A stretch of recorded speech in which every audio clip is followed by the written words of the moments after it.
Assalamualaikum warahmatullahi ta'ala wabarakatuh. Alhamdulillah. Apa khabar anak-anak semua?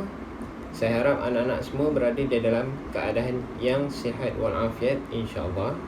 Baiklah, untuk sesi pembelajaran kali ini saya nak masuk pada pelajaran subjek hafazan yang kedua, iaitu menghafaz surah Al-Humazah.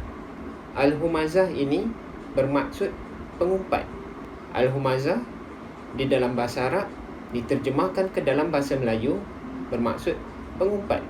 Anak-anak pastinya tertanya, mengapa surah ini dinamakan Al-Humazah, iaitu pengumpat?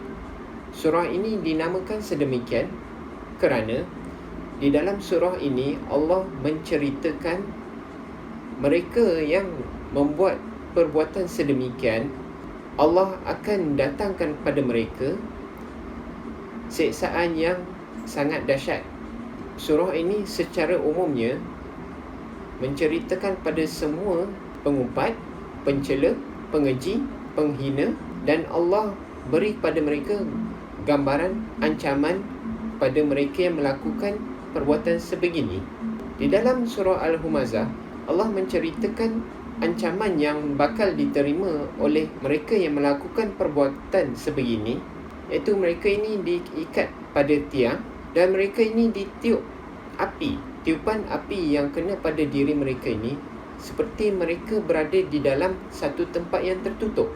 Anak-anak bayangkan berada di dalam satu bilik yang tertutup. Satu bilik yang tertutup, pintu dan tingkap semua. Dan kemudian ditiupkan api di dalam tu. Dan di dalam itu mereka yang melakukan perbuatan sebegini diikat pada tiang. Jadi anak-anak boleh gambarkan sendiri bagaimana betapa dahsyatnya mereka yang akan diazab kerana melakukan perbuatan sebegini.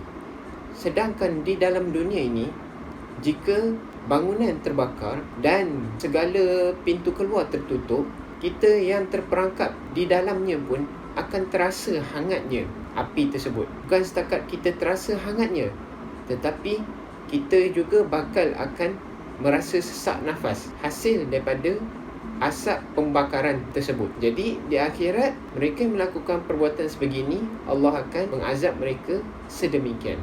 Adapun dalam ayat pertama, Allah mengatakan wailul likulli humazatil lumazah.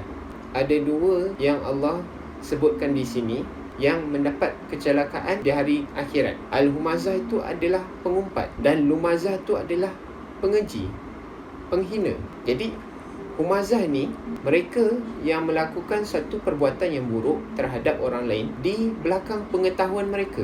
Dan Lumazah ini adalah perbuatan buruk yang mereka lakukan di hadapan orang tersebut. Jadi dua kategori Allah bagi tahu dalam ayat pertama ini yang mendapat kecelakaan di hari akhirat.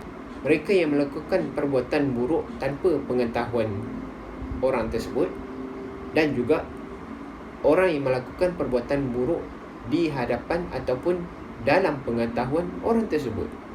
Bila mana Allah mengatakan kecelakaan pada golongan ini, kita sebagai orang Islam mestilah menjauhi sifat ini.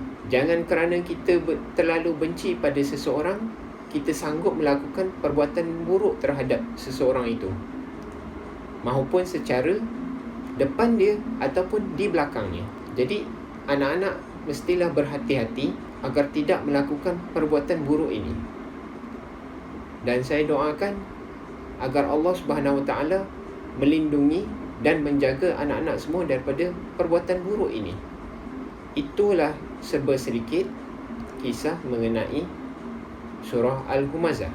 Jadi anak-anak sudah pun tahu azab yang akan dikenakan pada mereka yang melakukan perbuatan buruk seperti mengumpat dan mengeji, perbuatan buruk yang dilakukan di hadapan orang ataupun di belakang orang.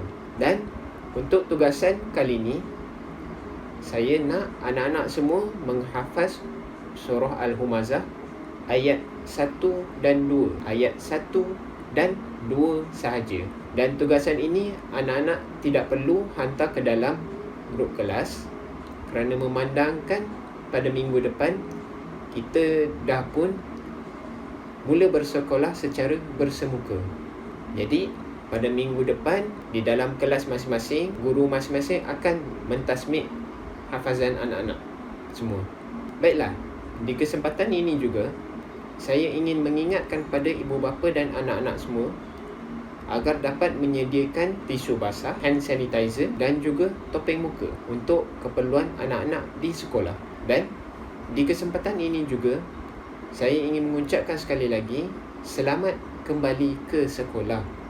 Jadi sampai sini saja pembelajaran kali ini. Wabillahi taufik wal hidayah. Wassalamualaikum warahmatullahi taala wabarakatuh.